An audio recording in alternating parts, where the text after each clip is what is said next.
aku tengah susah. Aku tak ada duit. Aku tengah tak ada duit. Sale kedai aku kejap okey, kejap tak okey. Selalu tak okey lah.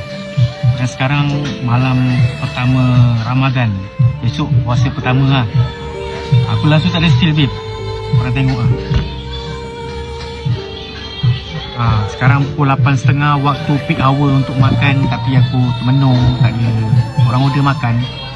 Aku rasa hidup aku dah paling susah lah. Tapi tiba-tiba aku tak nampak satu video ni lalu. Korang tengok lah.